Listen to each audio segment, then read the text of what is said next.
next one is your USP. We call this your unique selling proposition. Specifically, that means, why are you different? Would you agree, if I was going to help Bill do his marketing, would you agree that every real estate agent is going to tell you they're the best agent in the planet? Yes. Is every agent going to tell you, I can show you homes? I can list your house. So that's not a USP. The USP, and you heard Bill talk about, he's got 20 years experience. He's been an insurance agent. Does that mean he knows a little bit more maybe about the process of getting your home insured and making sure things are covered? He's also been in the mortgage business. Does he know maybe a little bit more about financing to make sure your home can get financed? He's been a contractor. Do you think he knows a little bit more about, when you're looking at a home, what's going to be foundational and maybe point some things out for you? Those are USPs. Those are things that make him different than every other agent out there. So as you're thinking about your business, you need to have a specific USP. What makes you different? The worst thing you can do in marketing is be a Me Too business. And if you're taking notes, write that down. Don't be Me Too. That is the kiss of death in marketing, is when you basically say to everyone else, I'm just like them.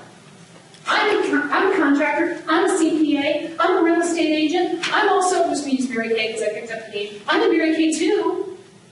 If you're like everybody else, why should they do business with you?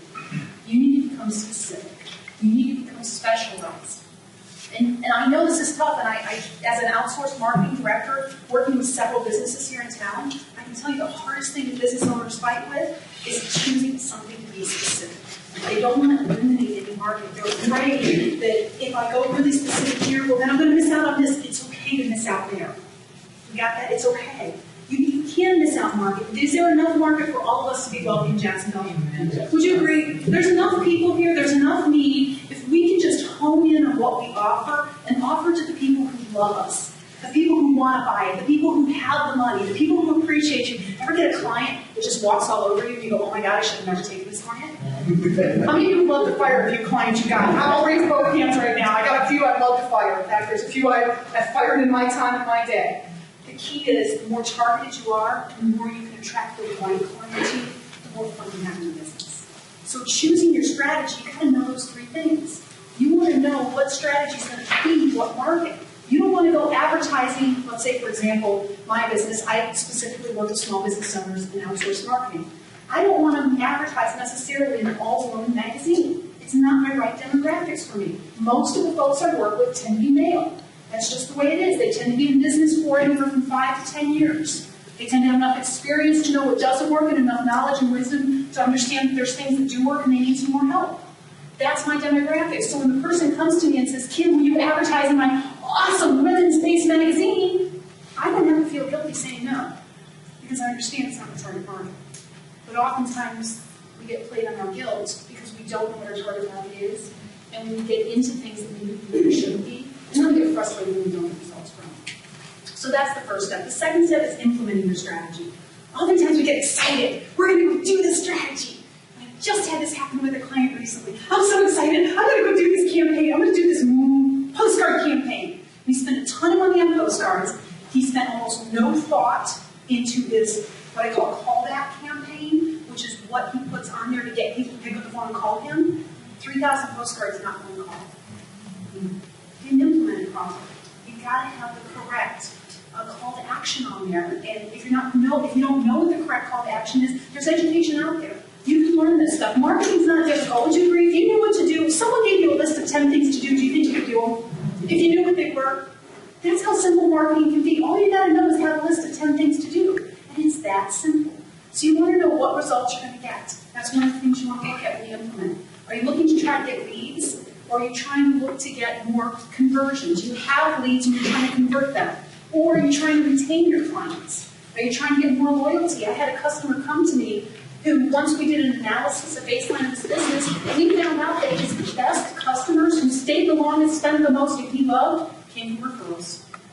And he was only putting 10% of his efforts into referrals. He dropped every one of his other campaigns, cut out about $2,500 of expenses in marketing, refocused all of his efforts on referrals. Last month, he did 3.5 times the referrals that he had ever done in his business. He has now stopped all other campaigns, and he's making between 3 and 4 times what he used to make from those clients.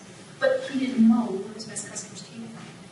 So you want to understand where your customers are coming from and where your best channels are for the strategies. The other reason he wasn't getting a lot of referrals is he hadn't been implementing a referral plan.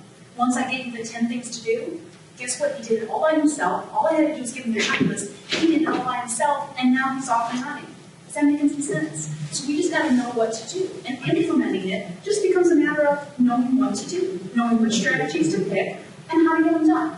So the last phase is once you've implemented them, you got to know how to judge results. Would you agree that it makes no sense to implement a bunch of strategies if you have no way to tell which ones worked and which ones didn't? And see, in marketing, there's really only 4 things you need to track. If you can get these 4 things down, you can figure out all the numbers you need to know about what's working and what's not. You can optimize your marketing. Wouldn't it be great if for every dollar you spent, you got 4, 5, 6, or 7 back? But do you know how many you're getting back right now? See, if you don't track, you won't know. And it's important to begin to track them. So the 4 things you want to track are your number of new new contacts that you get from every strategy. So if you put a campaign out there, how many contacts came back as people who emailed you or called you, new contacts? How do you track this? Have a specific email. Have a specific phone number. Have a specific way that that client gets to you. It could be a specific website URL. These are all things that, if you knew how to do the strategy, it'd be one of the check boxes. Does that make sense? It's just one of those things that, oh, done that. But it's just that simple. It's just knowing what to do. The next is number of new clients. How many new clients did you get from that strategy? Again, that's all for tracking. Third is cost. What did that strategy cost you? And then lastly is revenue. How much did you generate from that strategy? And once you know those 4 things, you can do ROIs.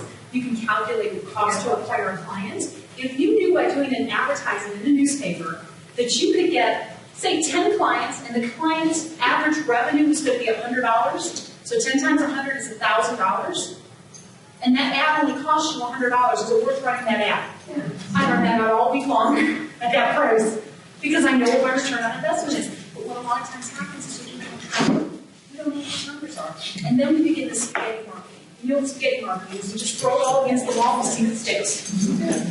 And then what we don't know is what's working and what's not working, so you begin guessing.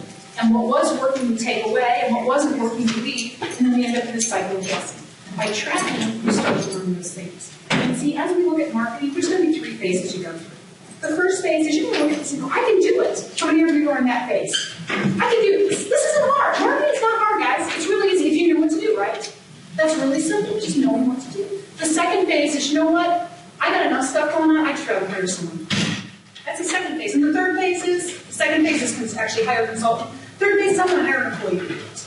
But that takes time, wouldn't you agree? And the most small business owners are going to start doing it themselves. So there's lots of tools out there. Feel free to check out those tools. There's lots of opportunities to be able to learn marketing. Marketing doesn't have to be hard. You just got to know what to do. Is that fair enough? So it's been my pleasure being here with you today. It's my honor. I hope you picked up something from this. If there's anything I can do to help you, please don't hesitate to reach out. And I'm going to turn it back over to Mr. Chuck Hall.